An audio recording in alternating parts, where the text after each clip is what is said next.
Bah oui, en début d'après-midi, je commençais l'émission à peine. Conférence de presse tout à l'heure du Premier ministre.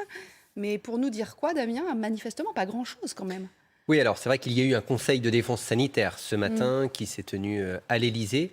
Exceptionnellement un lundi, on a plutôt d'habitude ce type de réunion le mercredi matin, avant le Conseil des ministres Ouais. classique, je dirais. Mais comme le président de la République est en déplacement pendant 48 heures à partir de demain, eh bien, il a avancé ce Conseil de défense sanitaire avec effectivement une tension liée à cette 5e vague que l'on ressent, que l'on voit tous, un nombre de contaminations liées au variant Delta qui est en explosion. Mais pour autant, ce que l'on comprend, c'est que l'objectif du Premier ministre, dans sa prise de parole ce soir, aux côtés du ministre de la Santé, elle est avant tout une prise de parole pour faire de la pédagogie, comme un dernier avertissement avant la prise de mesures beaucoup plus contraignantes dans la perspective notamment de sauvegarder les fêtes de fin d'année. Donc il y a tout de même sans doute un bouger concernant le protocole sanitaire qui s'appliquerait à l'école élémentaire avec une mesure un peu plus contraignante que l'on a connue par le passé au moment de la restauration collective, les cantines, d'éviter de mélanger les groupes de classe.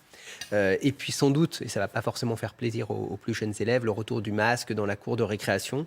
Aujourd'hui, le port du masque, il est obligatoire dans les salles de cours, mais pas dans la cour de récréation. Alexis Brézé, cette conférence de presse, c'est le Premier ministre qui sort de Matignon pour faire une conférence de presse à 19h. Ça vous semble disproportionné, compréhensible, intelligent? C'est sûr qu'on est toujours vaguement inquiet, parce que la semaine dernière, déjà, on avait Olivier Véran et le docteur Salomon, ça rappelle des mauvais souvenirs. Puis quand Castex revient, on se dit, oh là là là là, les ennuis recommencent, on va avoir droit au confinement, on va avoir droit au couvre-feu. Non, je ne crois pas du tout, et je dirais fort heureusement. C'est vrai que nous autres journalistes, on est déçus, on dit, il n'a pas grand-chose à annoncer, mais prions pour qu'il n'ait pas grand-chose à annoncer. C'est toujours des mauvaises nouvelles. Moi, ce qui me frappe, bon, je pense qu'effectivement, on aura, ce que disait Damien, un peu vaccinez-vous, prenez votre 3e dose, respectez les gestes barrières, et puis peut-être quelque chose pour les enfants. Et bon, ce qui me frappe, c'est cet accent qu'on continue de mettre encore et toujours sur les contaminations, sur le taux d'incidence. Et alors là, qui pour le coup me semble disproportionné. C'est-à-dire que le vrai sujet, me semble-t-il, c'est pas le taux d'incidence, c'est pas le nombre de contaminations, c'est les conséquences de ces contaminations à l'hôpital.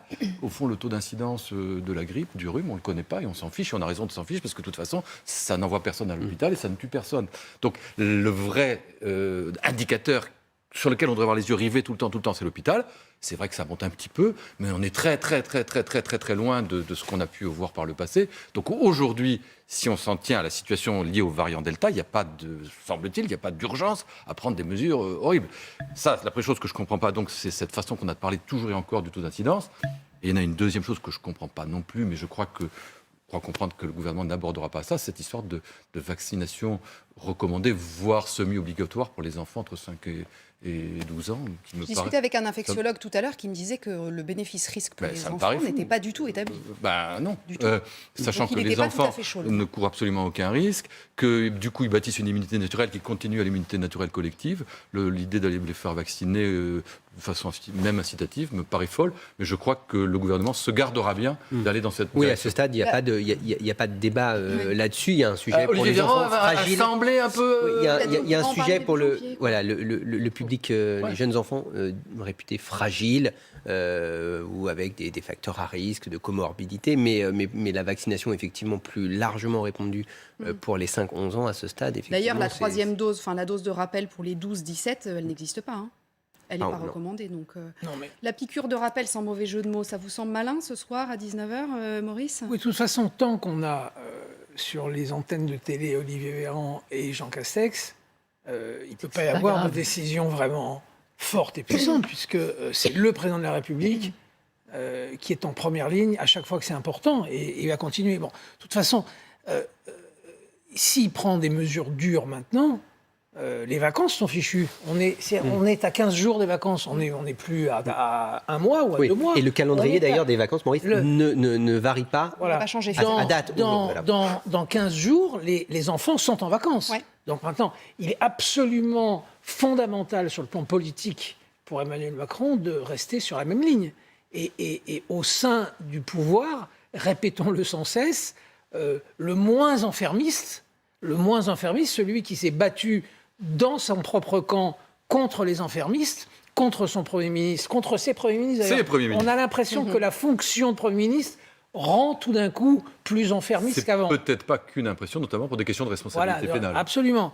Donc voilà, donc il reste sur la ligne. Maintenant, il a besoin de mettre une piqûre de rappel, oui, parce que les Français regardent la télé, lisent les journaux et apprennent qu'en Allemagne, c'est beaucoup plus dur que chez nous, que tout à côté, chez les Belges, c'est beaucoup plus dur que chez nous, que chez les Autrichiens, c'est encore plus dur que chez les Belges et que chez les Allemands. Donc il faut qu'il explique quand même ce qu'il est nécessaire de faire pour ne pas en arriver à ce genre de décision. Ouais, moi, je suis toujours étonnée que le Premier ministre parle avec son ministre de la Santé pour ne pas dire grand-chose. Ça, c'est quand même pour moi une sorte de communication un peu étrange. C'est depuis le début, Arlette. Oui, mais je dis à chaque fois, quand il dit qu'il nous enferme. La même, surtout pour dire attention, hein, parce que vaccinez-vous. Attention, il faut vraiment vous faire vacciner. Puis attention, hein, si vous ne respectez pas les gestes barrières, attention à Noël. Donc je trouve que c'est un côté un peu infantilisant. Comme on dit à un enfant, je vais te punir. Je vais te punir, voilà. Donc attention, on pourrait prendre nous aussi des mesures. Maurice a raison, ce qui est plus inquiétant, moi j'entends, alors en Italie, en Allemagne, à New York, en Belgique, on utilise un peu plus le pass sanitaire, il devient obligatoire à nouveau dans certains lieux de rencontre. On nous disait, les jauges sont de retour bientôt, on va limiter le nombre effectivement de personnes pouvant se rassembler. Donc, à chaque fois, on se dit, ah bon, les autres, alors il doit se passer quelque chose. Alors, juste, je termine là-dessus. Donc, on est un tout petit peu en alerte quand même. Et ce soir, je ne suis pas sûre qu'on dise, ouf, encore une semaine de gagner, ou ouf, 3 jours de gagner, parce que le président de la République tient une conférence de presse jeudi et forcément, on va lui poser une question sur le sanitaire et que dira-t-il? Mais est-ce qu'à force de parler, Maurice, justement, ça dilue pas la parole? C'est ça aussi peut-être, c'est que bon, il va encore nous dire faut se laver les mains, il va encore nous dire porter ses alors après, il est libre de parler à nous, et nous, on est libre de l'écouter ou pas, de reprendre sa parole et de la médiatiser par ailleurs.